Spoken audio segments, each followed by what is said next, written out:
Good afternoon. Today, December 6, 2015, from Whitehall of Emory University in Atlanta, Georgia, I welcome you, our guests, attendees, and viewers. My name is Omar Lattouf. I'm professor of cardiothoracic surgery at Emory University, and I am the organizer of this seminar. As this seminar is streamed live to audience in several cities across the United States and is open for viewers from anywhere around the world, I ask you to turn off your phones or put them on silent. This seminar will be recorded and will be available for your future viewer on www.TEDNETS.com. This seminar is organized for a reason, and it is done so in memory of 3 members of our community who were young and had encounter with sudden cardiac death and led to their loss from this community and from their families. Ramzi Anani, who was in his 40s, Tamer Dabbas, who was in his 20s, and Ismail Abu Khadir, who was in his early 30s. As we proceed, I want to make special thanks to Mr. Samir Ahmed, who has kindly volunteered his resources, time, and effort to transmit live and record this important seminar. Thank you, Samir. Allow me to introduce my Emory faculty, the distinguished and world-renowned panelists and co-speakers. I ask you, please, to hold your applause until I introduce all of my colleagues.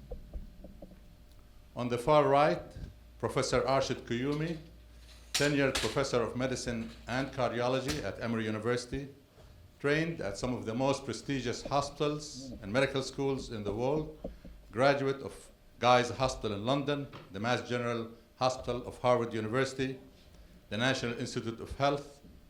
Professor Kuyumi is one of Emory's most prized faculty.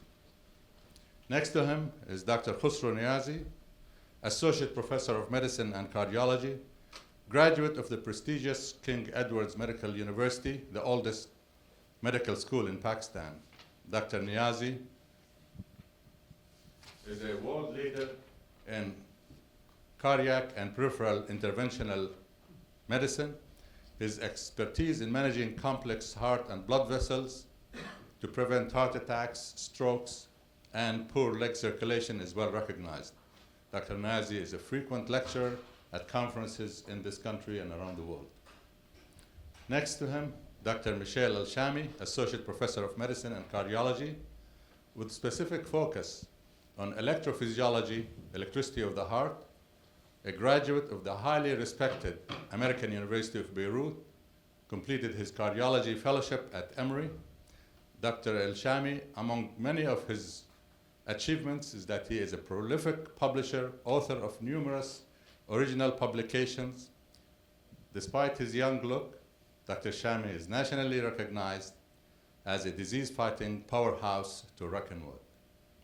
Another rising star is Dr. Wissam Jaber, Assistant Professor of Medicine and Cardiology, was first in his class at the prestigious American University of Beirut, trained at the world-renowned Mayo Clinic and Duke University. Dr. Jaber has recently published as the lead author the definitive review article on pulmonary embolism. Dr. Jaber's expertise is simply stated, keeping people alive and preventing death from acute coronary syndrome.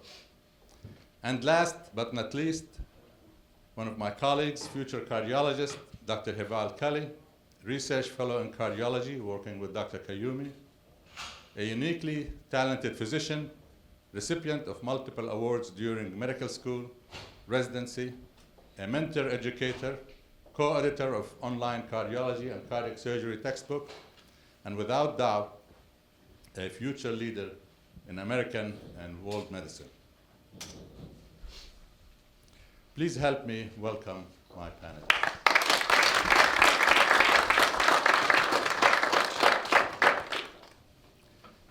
At this point, I take special pleasure introducing 2 of my co-organizers. I introduce Mr. Mo Mustafa, Vice President of AT&T and Chairman of UBeyond Mentorship Program, who was the original person to come up with the idea that we need to organize this community program in response to a real threat that is a silent killer taking off young people in our community. Mr. Mustafa, would you please come and welcome the community?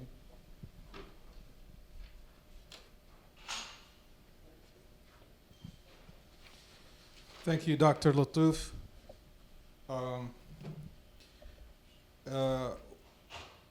I would like to welcome the community to this very important workshop on understanding heart disease and prevention measures. This workshop will be one of a series of workshops that we will be bringing to the community on many topics that are of benefit to the community. UBeyond is a community-based organization focusing on mentorship, networking, leadership development, education, and facilitating career choices. I would like to thank Emory and this distinguished panel for covering this critical topic with our community. I'd like to also bring you to your attention that we're actually having a function in January 30th on Saturday, our annual conference, UBeyond Mentorship Annual Conference during Mentorship Month in the United States. So thank you for your attendance. And again, thanks the distinguished panel for bringing this and taking the time to offer this, your time to our community. Thank you. Thank you, Mr. Mustafa. Now let us start the learning process. I turn over the podium to Mr. Tony Sharaf, past president of Delta Airlines Tech Ops and current certified leadership trainer and motivational speaker. Mr. Sharaf will conduct the seminar, interact with the speakers, and time allows, may take questions from the audience. After the presentation and the Q&A, I will close the meeting with specific takeaway resources and points. As requested, we will allow you to go back to your seats if you wish, and so that you can view your presentation. Please feel free to go back. You can ask about it. Thank you, Dr. Lattouf. Good afternoon, ladies and gentlemen, and welcome. You know, when Dr. Lattouf asked me to come and moderate this event, I looked at the presenters and who is really getting involved in all of this, and I was in awe, because when you look at the amount of experience that these wonderful people are bringing to the table is over 100 years of medical experience in the region of the heart. So that really needs to put all of us in a very good place. And I will tell you, this is really near and dear to my heart, because I lost my brother at 59. My other brother had open heart surgery. My father passed from heart disease, and thank God I'm the one that's really trying to stay in the game and stay in the game in a healthy way with the help of wonderful people like the panelists that you just met.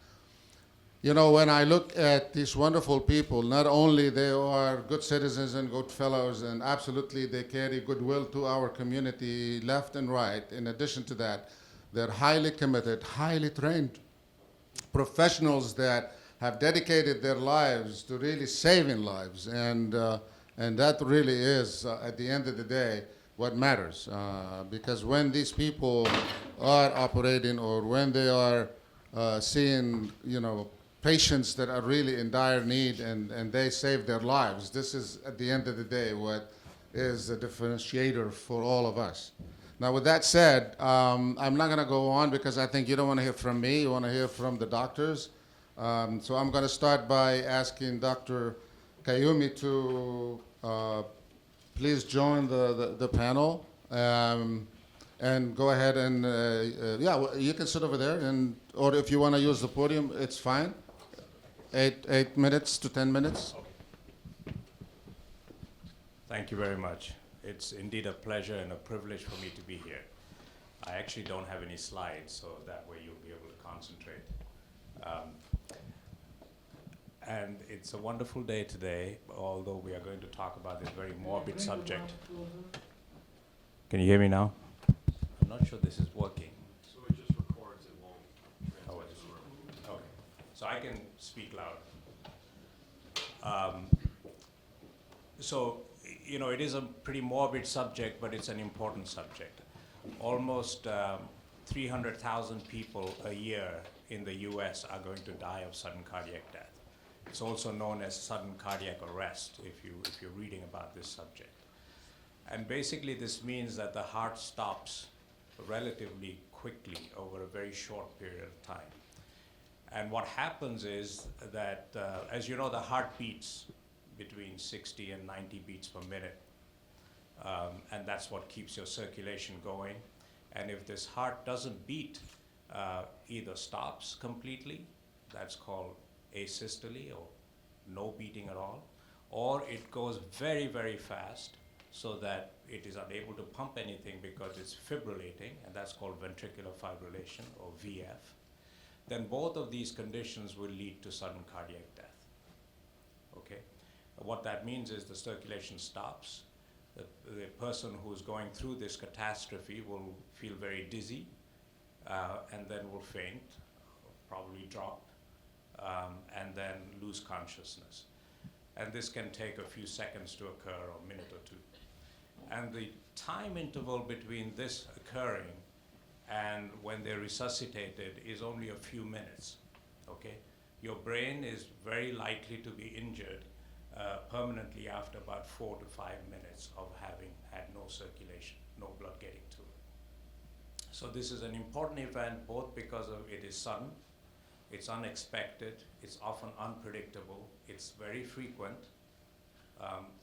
More than half of deaths occurring from heart disease are going to be sudden.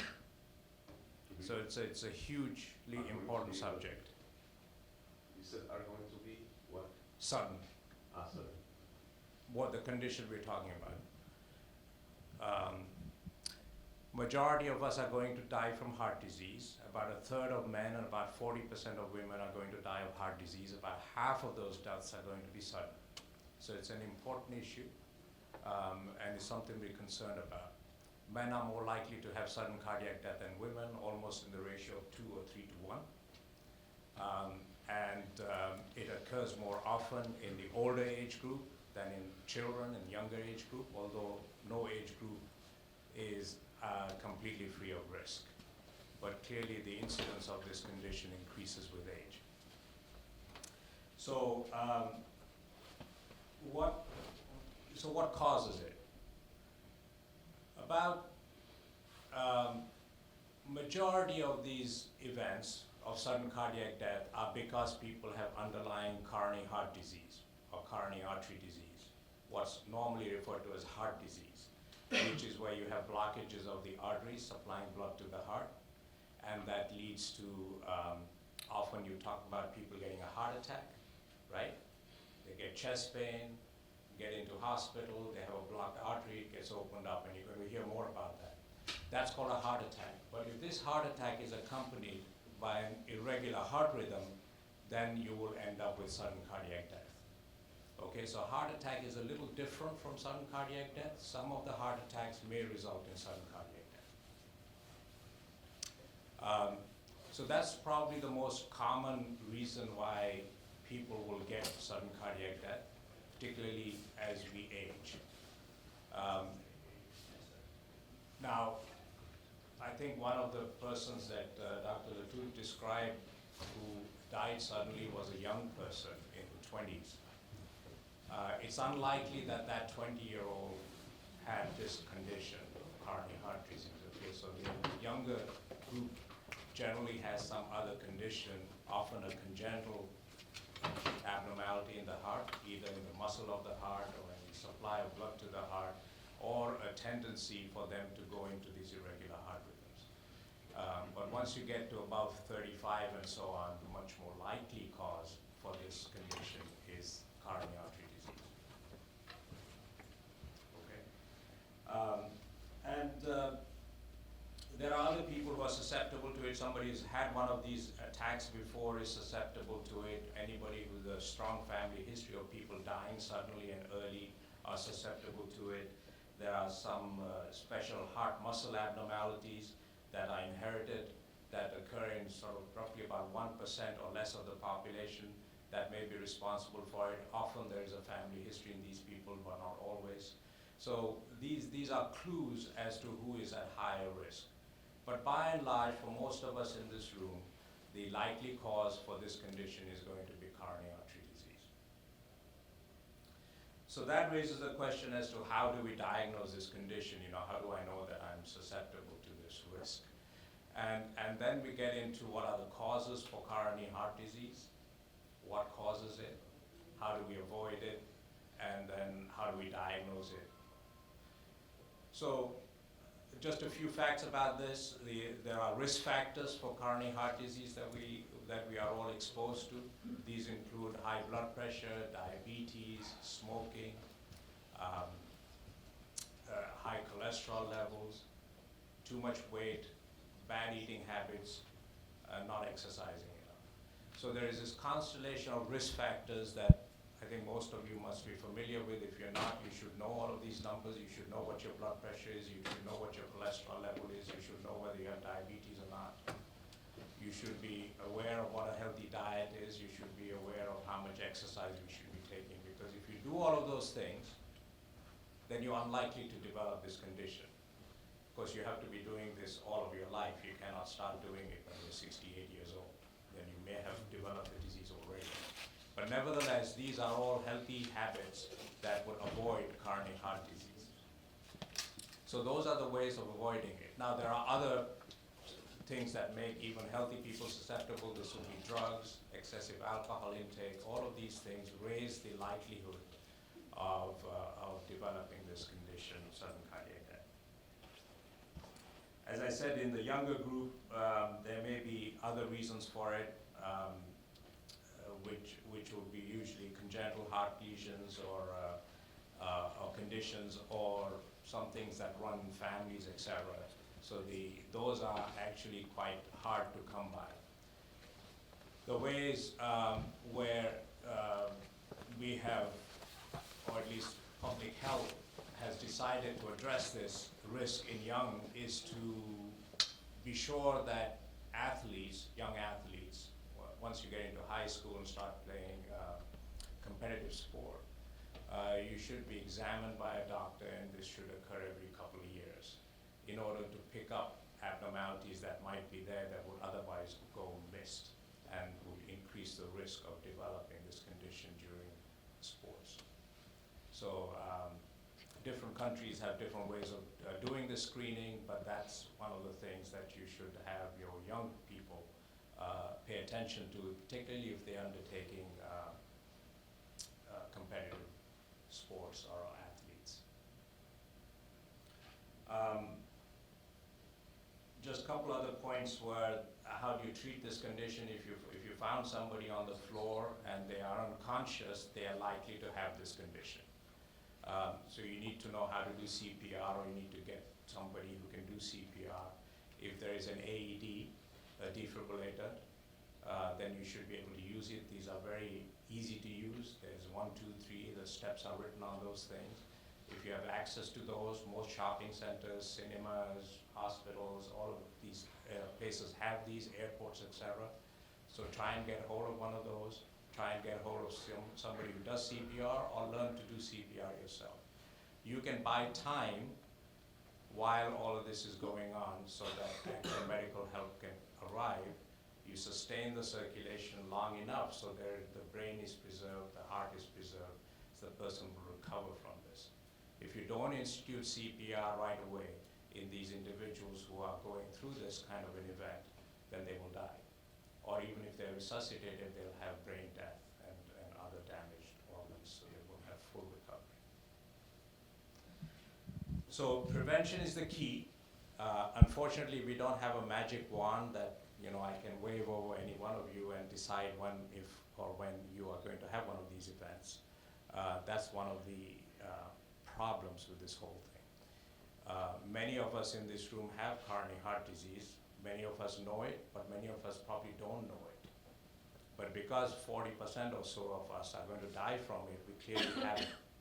It's very slow, it progresses over time, and the manifestation of it can be very sudden. And it can be unpredictable.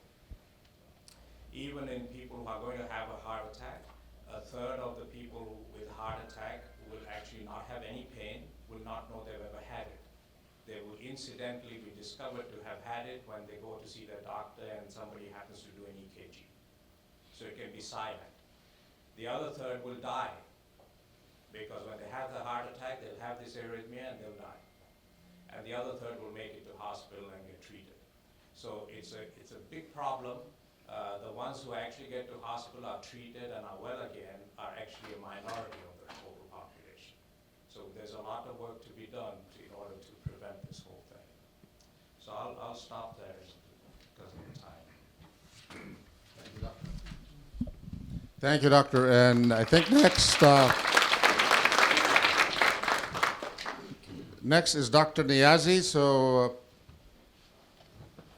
you go. You can stand. You can sit whatever you want. I mean, this is informal. I have to check my slide. Will I need to be here?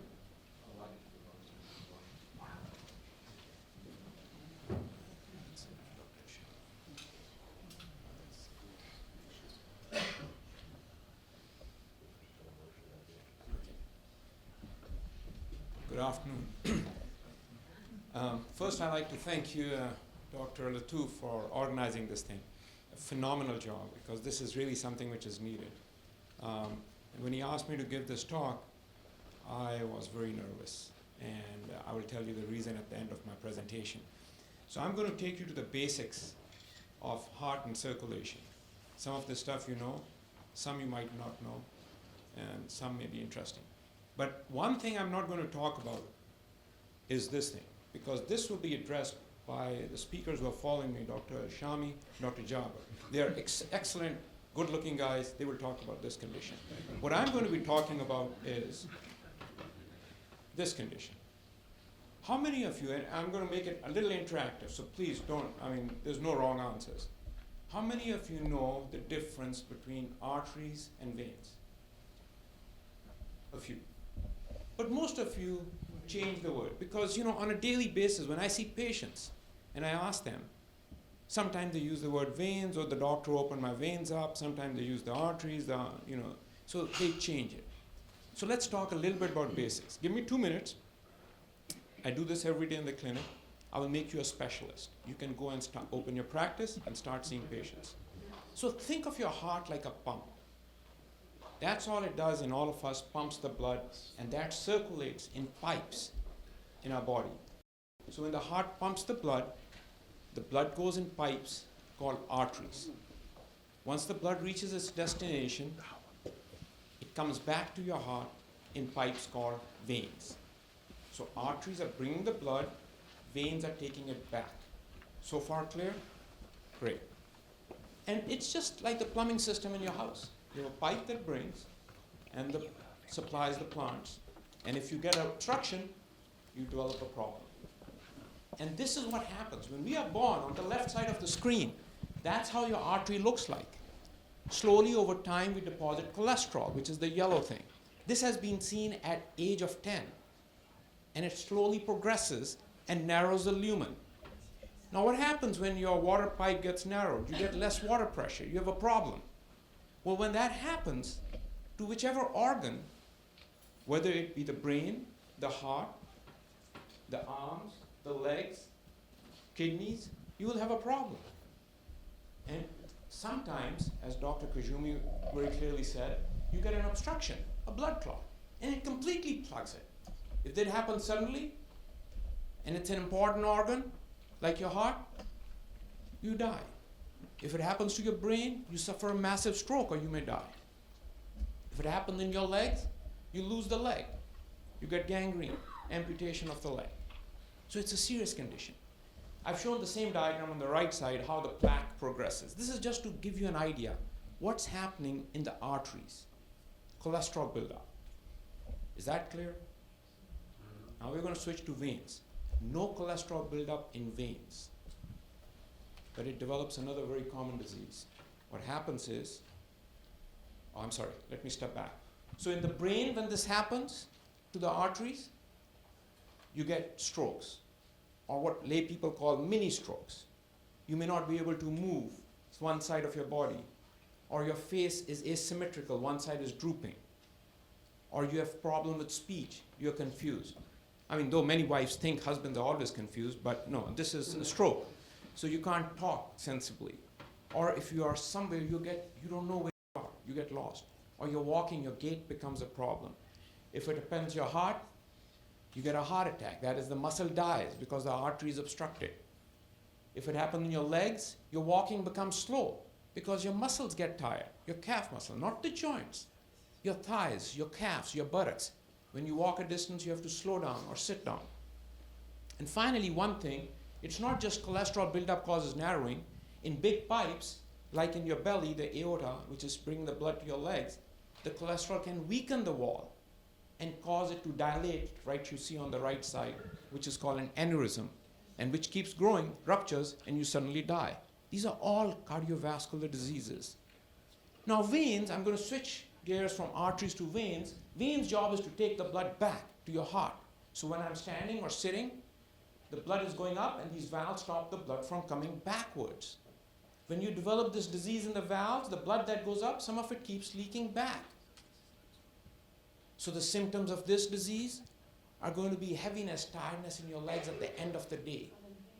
You feel more comfortable when you put your legs up on a recliner, or you get cramps at nighttime, or restless legs, or itching, or your veins dilate, you see them under your skin called varicose veins, or the skin gets darker in color below the knee, and if you bump it, you form sores that don't heal quickly. Those are the symptoms of vein disease. So now I've made you a specialist from head to toes in heart and vascular disease. You folks can go, start seeing patients, start treating them. Remember, we all are getting old, and these diseases progressively come in. Now, in conclusion, I will tell you, when Dr. Lattouf asked me to give the presentation and I saw the names of Dr. Kajumi, Dr. El-Shami, Dr. Jabbar, Dr. Kelly, I felt like over here. Dr. Kajumi like Robin Hood. The next guy like Dr. El-Shami or Dr. Jabbar, William Tell, or Dr. Kelly. Now the next guy is me. And this is me. That's how I felt when he asked me to give the talk. I said, okay, I will come. I will do it.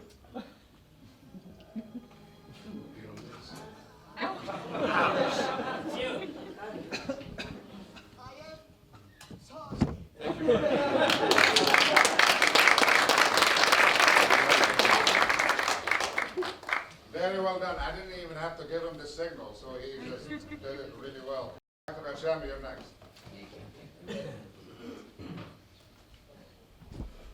Thank you for the invitation to speak during this seminar.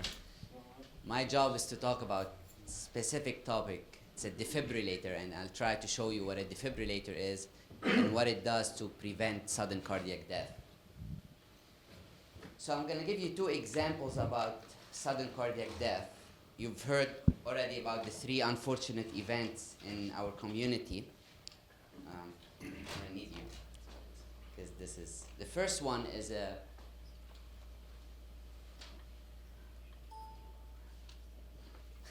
what happened? The first person is a 24-year-old who was playing soccer, and while playing soccer, he felt dizzy, he felt that his heart is racing, and then he just collapsed on the floor. And EMS were called and arrived on the scene around 9 minutes later. You know, in this country, usually EMS gets to the scene of a cardiac arrest within 5 to 6 minutes, sometimes 8 minutes. Imagine back in our countries, might take them hours to get there, but 9 minutes later, EMS gets there, CPR, electrical shock, failed to rescue the patient. Unfortunately, he just passed away. His family mentioned afterward that he has felt dizzy and lightheaded several times, one of them during soccer, and he failed to follow up on the complaint. So the second patient is a 66-year-old gentleman who's diabetic and hypertensive, had dinner with his family and went to sleep. His grandson tried to wake him up around 7 in the morning, and he was not responding. Family reported that he has had epigastric pain on and off, but he refused to go see the doctor. So these events, you know, hits us deep. The first one is a young patient. You know, obviously his family is devastated, but we all get concerned and feel bad when we see a young patient lose his life. The second person, obviously his family was very devastated. On a personal note, this is how my dad passed away. Actually, this patient was my father. So sudden cardiac death is important because it's sudden and it's devastating. But what is sudden cardiac death? You know, you could die from heart disease and it won't be sudden. Dr. Kiyumi said 50% of sudden cardiac death is sudden. If you're in out of the hospital and you're filling with fluids and you're short-winded, you could die of what we call heart failure. It's still cardiac death, but sudden death really has a vague definition, but it's mainly dying suddenly from a cardiac condition within 1 hour of occurrence of symptoms. Sometimes we say within 24 hours. So, like I said, the unexpected nature of sudden cardiac death has a significant impact on family members and the community. But another important reason why sudden cardiac death is very important and crucial, it's very common. Actually, it's the leading cause of death in the community. Like Dr. Kiyumi mentioned, around 300,000, the statistics varies, but anywhere between 250,000 and 400,000 die annually in the United States alone from sudden cardiac death. And if you see the slide, it's more than stroke, lung cancer, breast cancer, and AIDS combined. So it's a very common cause of dying. And if you look at the worldwide statistics, 3 million die worldwide from sudden cardiac death, 450,000 in the US, and 400,000 in Western Europe. And you could see that the survival is very small. 5%, some people say 10% at best, would survive a cardiac arrest. And if you think about it, 450,000 per year, which makes it 1,200 per day. So one person every 80 seconds in the US died from sudden cardiac death. It's very common. The reason that's important, this is from an actual patient who was wearing a monitor. And if you see the first two things on the screen, are normal heartbeats, 1, 2, 3, and then this is the fast heartbeat that Dr. Kiyumi mentioned, ventricular fibrillation, when your heart beat 300 or 400 beats per minute. And after 9 minutes, you go into flat line, what we see in the movies when someone dies. The heart basically ceases activity and stops. And it's very important when this happens, we can intervene in the first few minutes, because every minute that passes, the chance of survival decreases by 7 to 10 minutes. So basically, after 10 minutes, your chance of surviving is very slim. So, since I'm talking about the defibrillator, I'll tell you the story of the first defibrillator. This is Dr. Claude Beck, who used to work in Chicago, and discovered that if you deliver electricity to the heart of a mouse or pig or dog, it would restore life. And he's done a lot of research. One time he was operating on a patient, and he used to do cardiac surgeries on kids. And he finished the surgery, and he was about to close the chest, and the heart stopped. And he wouldn't give up. He kept giving cardiac massage for a long time, and the heart continued to fibrillate. So he asked his assistant to go to the lab and get the defibrillator that used experimentally in the lab, and shock the patient. And the story of this patient, you can Google it, it's saved by the spoon, because that's how the original defibrillator looked. It was basically made of a spoon and a battery. So I want to show you this. Can you show this movie? So this is a movie of a soccer player in Belgium who has a defibrillator, which is the new defibrillator that exists today. No, go to your link. Yes. And hopefully it play. So focus on the patient, or on the player. He collapses on the floor. He basically had sudden cardiac death. And now you're going to see how the defibrillator would shock him. See how he got off the floor, he has a defibrillator, and then he's gonna wake up. So imagine if he didn't have the defibrillator. CPR was going to start. It might take here on the field, probably take them 3 minutes to set the defibrillator on him and shock him. But he had the defibrillator, and he survived. He actually wanted to go back and play, but the trainer luckily prevented him from going back. So let's go back to, how can we go back to the talk? So today we have new defibrillator that we implant. I'll show you pictures of defibrillator that will help save lives. These are the pictures of defibrillators throughout. It started in the late 80s, and that's how they look today. And they have wires that go straight to the heart. The first defibrillator used to be implanted in the abdomen. They were so big, they won't fit on the chest. And now they are implanted in the shoulder. This is how it looks on the x-ray. This is a picture of the heart. These are the lungs. And this is a wire that goes from the vein down to the heart attached to a defibrillator. And it has battery that will last around 7 years. You have to change it around every 7 or 8 years. So in conclusion, defibrillators help prevent sudden cardiac death, but they are offered to patients with special conditions. You can't give a defibrillator to every single person. These are patients who have weak heart function, weak heart muscle, patients who have survived a heart attack. So if you've ever had any heart issues, be proactive and ask your physician about your heart function, or ask if you've had any muscle damage, because if you have any muscle damage or if your heart function is weak, you might benefit from a defibrillator. Thank you. Thank you, Dr. Ashabi. And next, we have Dr. Jaber.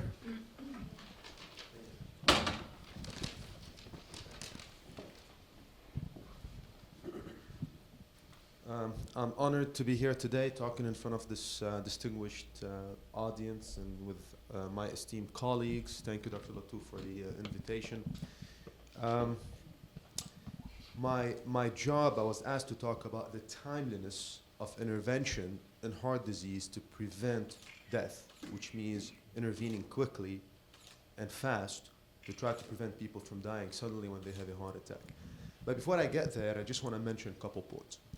Number one is that we've heard a lot about heart attacks being the #1 killers, and coronary disease and strokes are #1 killers. What comes to my mind is what we frequently hear, especially in our part of the world. People keep saying, well, we're going to die anyway. Let us just enjoy life. Things are going to happen. The idea is that we are going to die eventually, but the problem with these heart disease and heart attacks and sudden death are that they're premature. So they happen many times at younger age. They do happen at later age. They're more common at later age, but they also happen at a younger age. I don't want to die suddenly at age 40 or 50 or 60 when I'm still active in my society, when I still have kids relying on me. And the second aspect is that if you don't die from those heart attacks and strokes, they frequently leave you disabled. I don't want to be disabled at a young age when, again, a family relies on me. The second point that I wanted to make is heart attacks are preventable. Again, in our part of our culture, we keep saying qada wa qadar, and that's probably true, but we can prevent heart attacks and we can prevent strokes, and that's by doing the right thing, by eating healthy, by exercising, by quitting smoking, both cigarettes and shisha, which are as bad as each other, and by identifying the risk factors, by screening for risk factors like diabetes, stroke, and high blood pressure that lead to heart attack and stroke, and by treating them. The third point is that heart attacks do happen to women too. We frequently see in movies only men having heart attacks, and traditionally it's been thought as disease of men, but women have equally heart attack as women. And they die from heart attack, they die from strokes like men do. Now what I'm showing on the screen is here what Dr. Niazi has talked about, which is buildup of this cholesterol plaque. We call it atherosclerosis, that yellow plaque in the artery that impedes the flow of blood. And heart attack is going to happen either when this becomes obstructive, which means when it totally blocks the vessel, or maybe when it suddenly happens when a clot forms on it. And many times this happens without warning signs. And that's when a heart attack happens. We'd like to prevent this from happening from the beginning. We'd like for that cholesterol buildup not to happen from the beginning in the first place. And that's why we stress a lot prevention, doing the right thing from an early stage, like Dr. Kuyumi talked about. This process starts at age 10, 15, young age. But it's never too late to make changes to prevent and to modify the disease process. Now, when the artery closes and somebody has a heart attack, it is important to intervene on it. We want to intervene on it right away. Why is that? And what I mean by intervene is that get to the hospital, get that treated right away. The reason is that when the artery closes, there's muscle downstream of the artery that's supplied by the artery gets oxygen, that starts dying.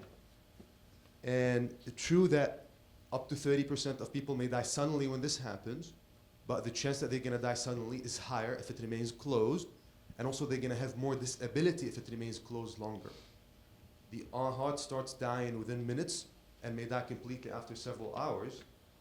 The earlier we open this artery, the better the recovery is and the better the outcome is. So every minute here counts. And what we could do is, we've become very good in our systems. The hospitals have become very good at bringing the patients very quickly from the emergency room, sometimes from the EMS directly, taking them to the operating room, and getting that artery opened in multiple ways. The most common is going with a catheter through either the wrist or the groin, putting a wire in the artery, and as you see here beginning, you can see here a balloon inside a stent, and a stent is a metallic mesh that's crimped over the balloon, and you inflate the balloon in the blockage, then you remove the balloon and the wire, and the stent will remain in place, and the artery is open. Now, true, we could do that, but the disease process is still there. So still, we need to make sure that the cholesterol is good, blood pressure is good, that we quit smoking, that we're exercising, that we're losing the weight, that we're eating healthy. Now, if you start developing any symptoms, and we try to tell people many times, if you start feeling any symptoms that feel like a heart attack, whether it's chest pain or going down to the arm, whether it is sudden sweating and discomfort in the chest and the upper back, if you feel you're having a heart attack, you should call 911. Some people drive to the hospital. It's always better to call 911 for multiple reasons. Number one, the EMS people that show up, the ambulance people, can administer some initial treatment.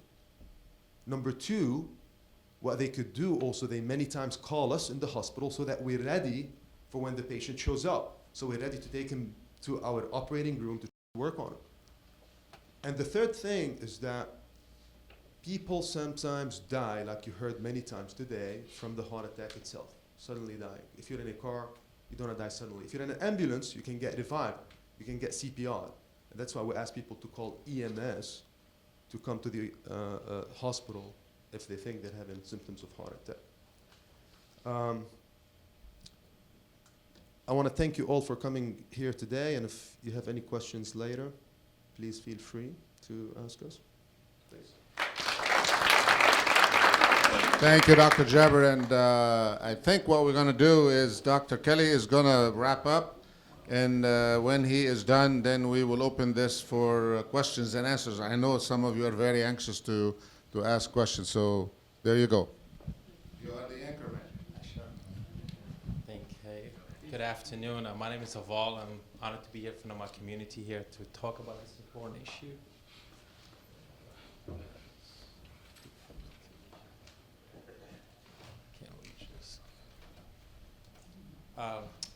Half of the speakers actually are my mentors, so I'm under pressure to actually do a good job. I think I feel like the last guy who would the movie. So, what my job is really here to let you go home with like 3 messages about what's going on with sudden cardiac death. And I think the key question is to focus on 3 important parts. First, what are the risk factors? How do you prevent it? And then when it happens, what do you do about it? I think these are the 3 main taking point for any average person who's not a medical person to understand about this disease process. As you know, it's a very major issue.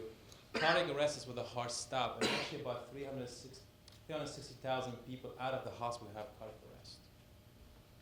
And an important fact, so age and gender, we can't change, we're gonna be aging. We can't change your gender, so these things are actually preset. However, if you go more down, when you get aged, lack of exercise, unhealthy diet, smoking, and high blood pressure, that's where things start showing up. And then high cholesterol, and then diabetes. And all of that put together actually what developed is heart. What do you guys want? So there's a progression of these with your age and gender, goes into your risk factors, go to your disease, and the last final thing is heart disease, but before the cardiac arrest. And I think that's important to take home. What are the risk factors for developing sudden cardiac death? And finally is, so what are the common things? This is from the AHA, the 5 things you could do for a good, healthy heart. Common things, not very like rocket science. Really, we talk about exercise and weight management, smoking, limiting your alcohol intake, diet, see your doctor on a regular basis, which is an important part. You know, we come from a community where we go to the doctor when we're sick. And that's something we need to focus on, going to the doctor on a regular basis. I mean, I have to force my parents to go to the doctor every year, check your cholesterol, high blood pressure, take your medicine.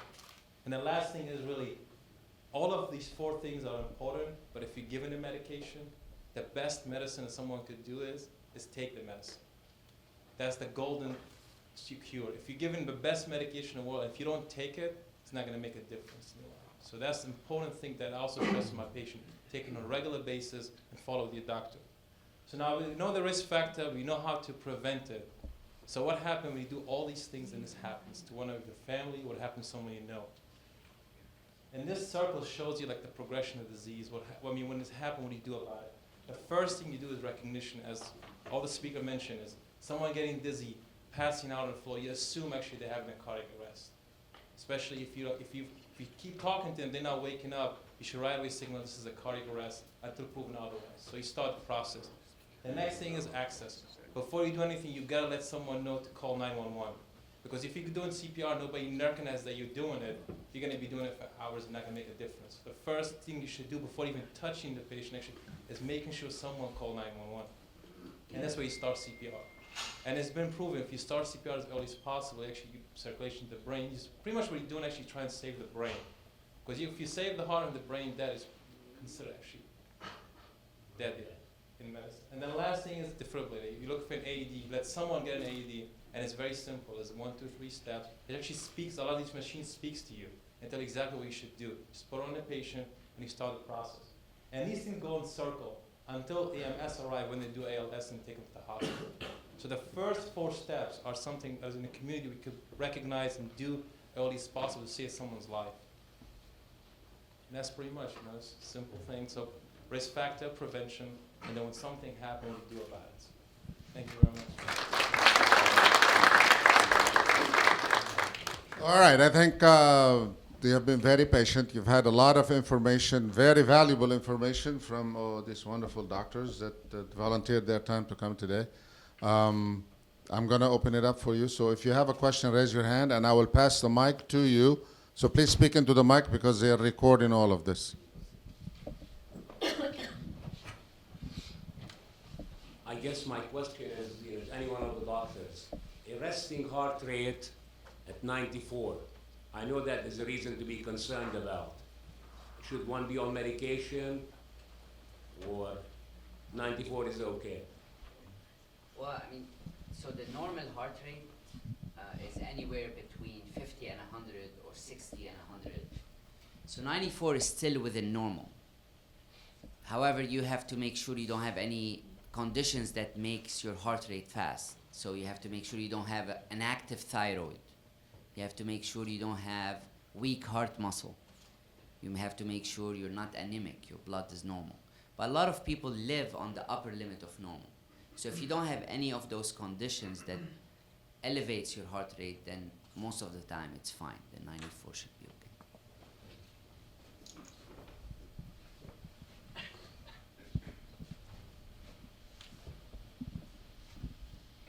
My question is, suppose that you have a family history of cardiovascular disease, and we all know that prevention is better than a cure, but supposedly you're working out, you have healthy diet. Are you more susceptible to contract the disease, or you can eliminate the disease?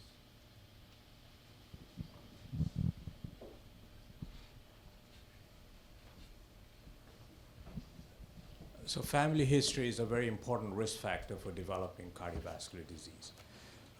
It's partly genetic, so you may have inherited some genes that run in your family that predisposes you to increased risk of heart disease.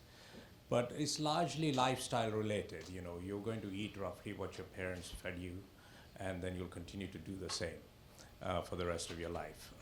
And if they didn't exercise, you're not going to exercise, and so on. So we learn a lot from our parents and from our surrounding immediate family members. So part of the family risk, family history risk, is really lifestyle, even though, it's not all genetic. So it's a combination of things. You can't change a genetic predisposition, but you can certainly change the lifestyle issues that your parents may have done that you do not have to continue to do, which means, you know, diet, exercise, lack of smoking, excess alcohol, all that kind of stuff. The list that was put up earlier. Let me just reiterate, you know, you can never eradicate buildup of cholesterol. It's been shown in studies on children who died in automobile accidents, or for whatever reason they did autopsies. They found at the age of 10 you start depositing cholesterol plaque in your arteries. But definitely you're doing the right thing by modifying the risk factors that you can change. As Dr. Kazumi said, you can't change your genes and you can't change your sex. But as Dr. Jawar mentioned, this is really sex thing. We see it in women. Postmenopausal women have the same risk as men. So it's not just a disease of men. So I think what you are doing, exercise, healthy diet, you're reducing your risk. It's just like, do you go and drive on I-85 at 100 miles per hour or at 65 miles per hour? You're going to reduce the risk of having an accident. I agree with what has been said, and I want to also add that there are also ways, depends on how bad your risk profile is. For example, if everybody in the family had heart attacks in their 30s and 40s, there are ways to try to reduce that medically. There's specific medications called statins, for example, that even if your cholesterol is good, if your risk is high enough, and if we find some abnormalities on the blood work that makes us think that you're at increased risk, something can be done about it. To see a cardiologist who's interested in prevention, that could also be helpful. Thank you. And now we have a question from Arkansas, from Saleh, and he asks the following question: can the narrowing of arteries by cholesterol buildup be reversed?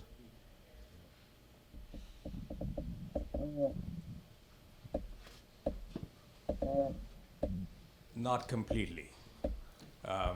So there are two aspects to this. One is that this buildup takes your whole life to build. So it's very hard to have some sort of a Drano effect and you're going to sort of take it all away. So that really doesn't happen. What these drugs that we were just referring to, like aspirin and statins and these do, is they reduce the risk of going and having progression of this disease and having a heart attack as a result of having this condition. So your arteries can be furred up a little bit, but it will never lead to a heart attack and never lead to a stroke, and you'll live a normal life otherwise. That's the condition you want.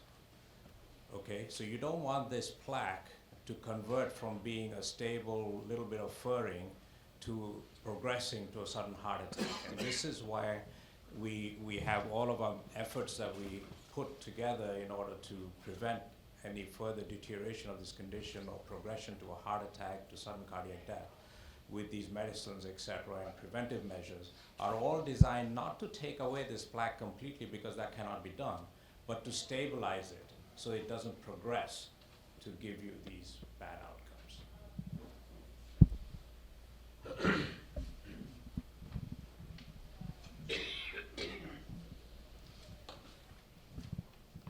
When we put the stent in the arteries, you inflated it to fill up the gap.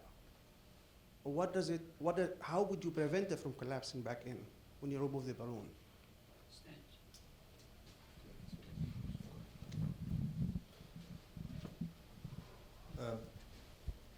When you inflate the plaque, we call it a plaque, the buildup of cholesterol in the artery, when you inflate it, what you do is you bulge the artery a little bit from outside. So what you do is you just create a bigger lumen inside, and you push the whole thing on the side, and you keep it open, usually with a stent. And the stent is that scaffolding, like metal mesh, that would just keep the artery open or push it out.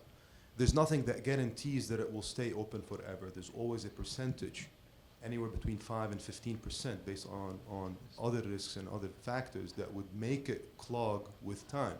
So this is why when I mentioned that, I talked about also continuing with treatment once you have the stent placed in. I think that's a very important point. And up north, I used to give example, when you walk on snow and you put your foot on the snow gets pushed down. And when we inflate the balloon, even before the stents, stents became available in the early 80s, But before that, we just used to inflate the balloon. It used to push the plaque. It used to compress the plaque site and increase the lumen. With the stents, what's happened is it keeps that wall open, and then we were able to put medicines on these stents that stop the growth of cells that may obstruct the lumen back again. So you may hear drug-coated stents or bare stents, and that's how these arteries stay open. I think I need to go to this side. I've been very partial to this side.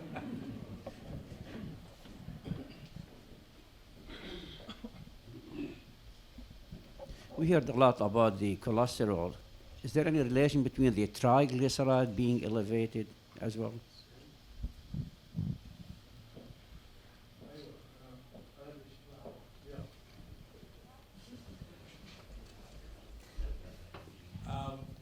So triglycerides.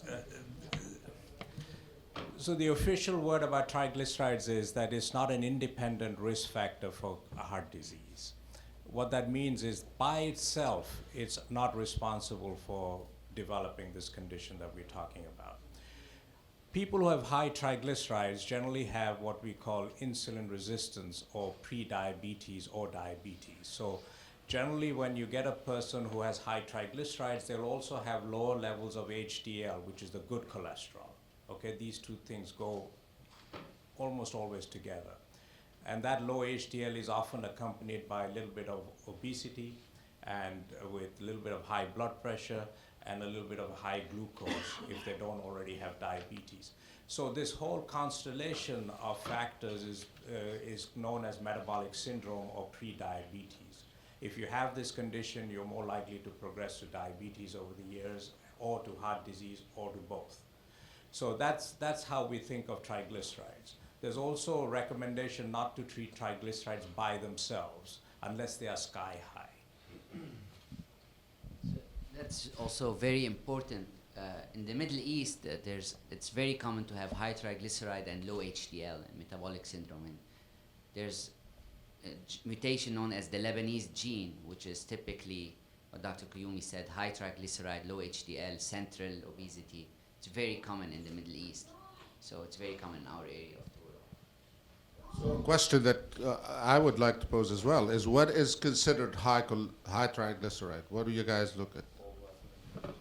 Over 150. You got your answer?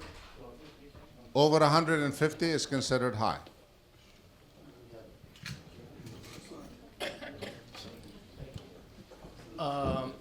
Today we're talking about, all of this happened because some of our community people, died.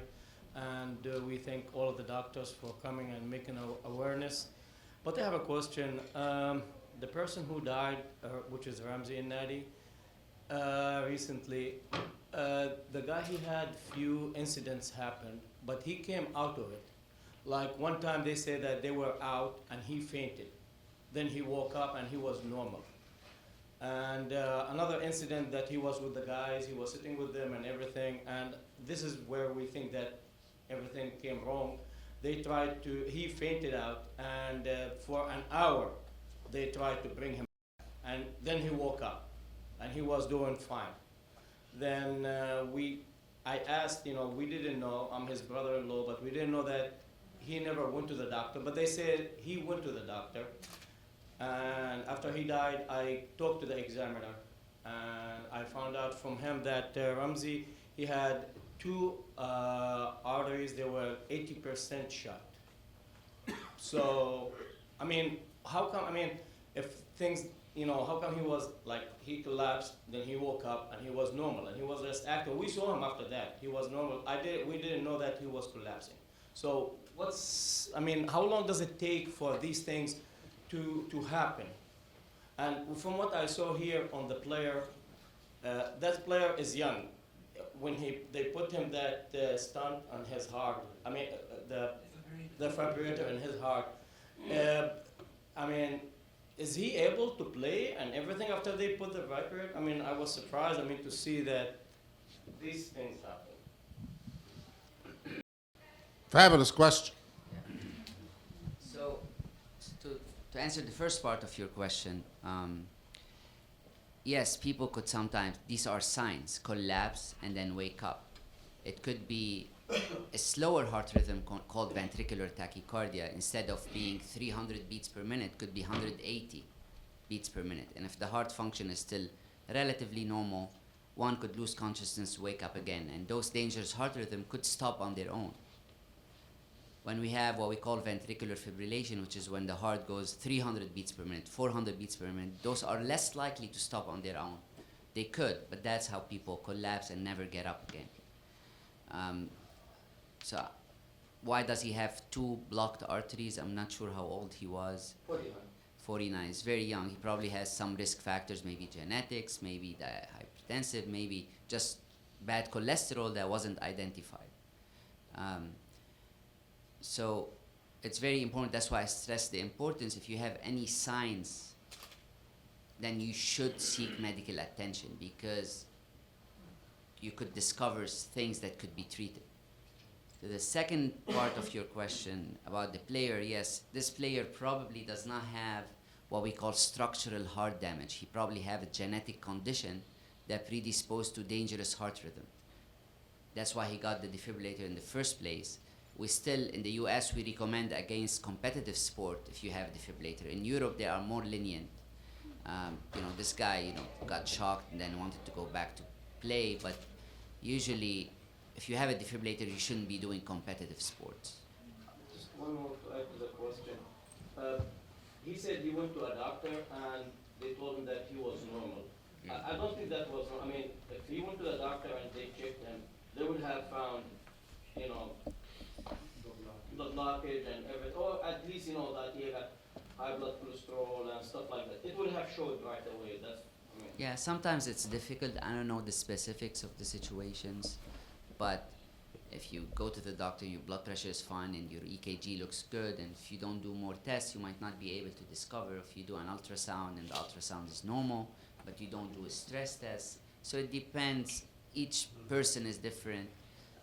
Sometimes even you do full investigations and you can't find anything. So if you do a blood test, they're not going to show? It might show a bad cholesterol, but it's not going to show blocked artery or something. No, I'm just asking, it will show high. The blood test will show high cholesterol. One thing for the audience, remember, chest pressure is not the only symptom of heart disease.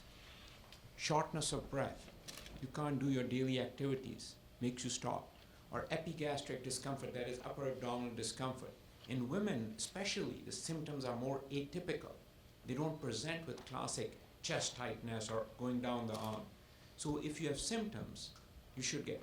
Now, don't wait for symptoms. As some of the speakers mentioned, see your doctors regularly, so at least you can get your blood pressure checked. Because blood pressure does not cause you to have symptoms. It's a silent killer.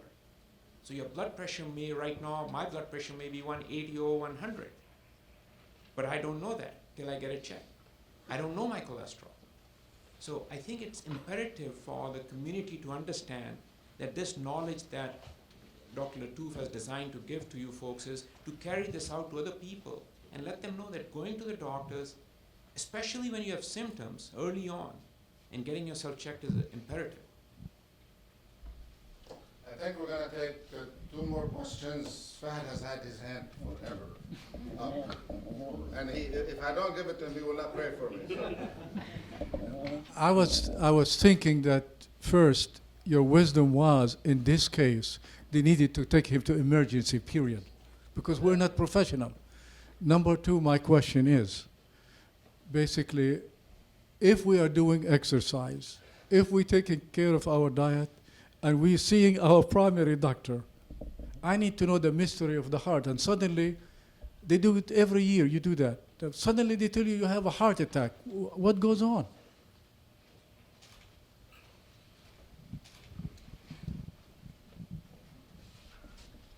So remember, 30% of people who suddenly have a heart attack will not have any symptoms before. 30%, 1/3. And they're healthy. They're doing everything fine. And the first event is a massive heart attack. And whether they survive that, then the percentage, as Dr. Kayumi said. So seeing your primary care doctor, he's going to address your risk factors. But if your genetics and you're getting older, you can't stop those things. So it's a multifactorial disease. That's why we cannot eradicate this disease. But at least we can control it and try to reduce the events at younger age. So remember this disease, you saw pictures of your arteries getting clogged up, right? Say it's 20% clogged up. You will know. There is no obstruction to flow, right? If your pipe bringing water to your faucet was 20% clogged, you will know. It'll still work perfectly. It's when it gets to 80, 90% blockage would you start to have chest pain, okay?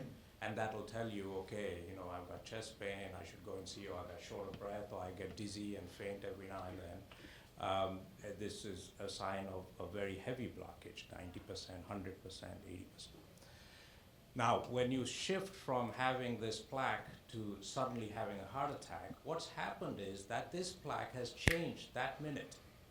It's ruptured, a clot has formed on top of it, and it's completely obstructed this tube. Change from 20% to 100% within a minute or two. That's what's happening. So it's totally unpredictable. None of us will ever be able to predict something like that because it's going to happen just like that. So what do we do to reduce the likelihood of that plaque rupturing and the clot forming is what we have to go after. The one is prevention, prevention, prevention, prevention. But if you're going to go and get the disease, then you'll need treatment, treatment, treatment. And this means aspirin, statins, and all those kinds of things, controlling your diabetes, controlling your cholesterol, et cetera, et cetera. So those things we know make this plaque stable and stop it from rupturing. And if you take all your medicines and do all the right things, you can reduce the incidence of sudden cardiac death by 85%. So the news is good. It's not completely good because we can't actually stop it, but you can do a lot. And if and when that does happen, then these guys will fix you if you get to hospital. Well, I think, you know, I know that you guys have a lot of questions, so I think we need to come off the clock because we need to put, you know, this to an end. However, the doctors will still be here. You can personally chat with them after we close up. So I'm going to really give this back to Dr. Lattouf. And thank you very much. Thank you.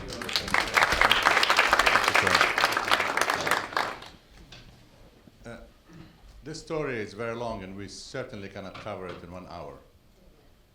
First and foremost, I'm very grateful to colleagues who are truly the world authorities in their fields, and the knowledge and the experience that they have,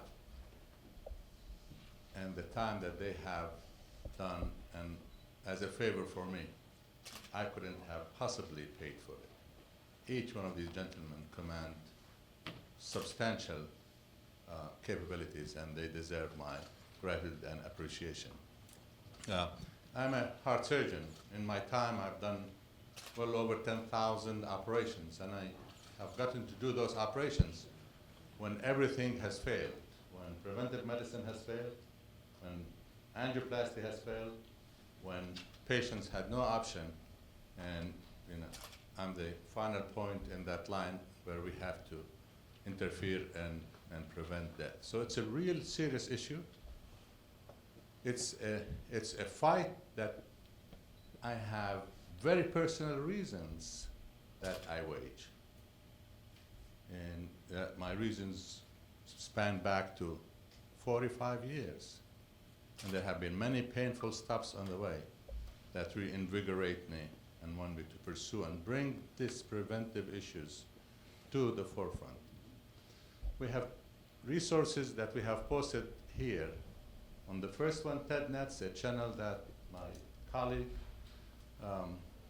Heval, and several of my colleagues have spoken at. This lecture will be posted. You can share it with friends and families. My friend, Mr. Ahmad Sabah, has kindly offered to make CDs of this presentation with additional resources and information. And anyone who would like to have CD emailed or mailed to her or him, please speak with Ahmad or with Amir. And we have an additional resource, eDoc Connect. a program that we have put online so that you can go and look for patient resources and look for, am I at risk? There are a series of questions. If you answer these questions, we can tell you if you're at risk of heart disease or not. So the story is really, we just introduced the beginning of the chapter for you. We hope that you have learned and you will take this to your family and friends and protect yourselves. In closure, I want to share with you results of my personal experience in cardiac surgery about is heart disease appears early in our population or not. I operated and I continue to operate in the Middle East in Jordan, and I have tabulated my cases there. And for the last 25 years, I've been operating in the United States. The average age of my Mediterranean patient who comes to my operating room for a bypass operation is 55 years old. The average age of my Atlanta patient who comes to my operating room to have a heart operation is 66 years old. The youngest person that I've performed a coronary artery bypass on in Jordan was 18-year-old kid whom I performed double mammary bypass and 2 vein grafts. So heart disease, coronary heart disease in the Middle East and North African population and the sub-Indian continent does happen in young people in their 20s and in their 30s.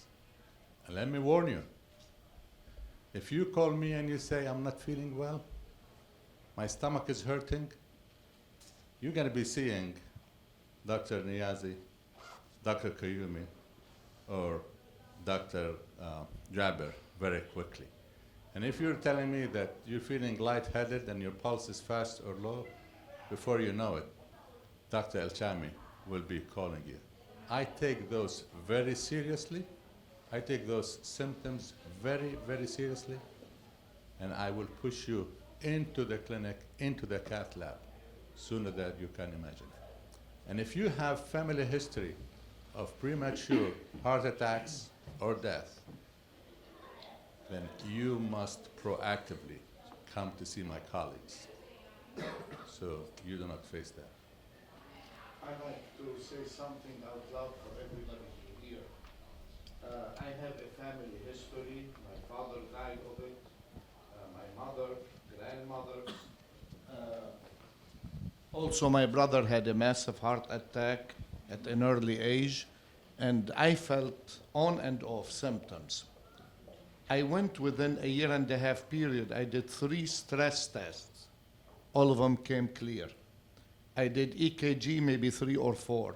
All of them came clear until I got to Dr. Shami. And he got me in. We did further tests, the PET scan, and he found out that 24% of my heart was not receiving any blood, which got me to Dr. Omar Lattouf. And thank God he saved me with 4 bypass surgery.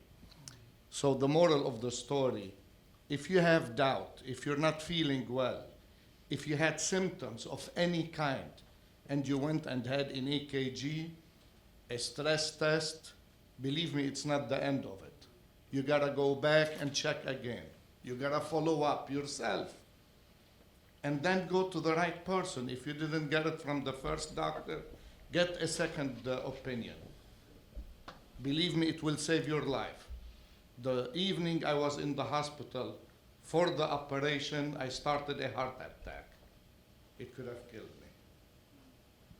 What made you go back and back to the doctors after the first, second, and God. third? No, I mean, did you feel, how God, did you feel? God, I had dreams. Uh-huh. Something weird was happening in my dreams, and that took me back to the doctor.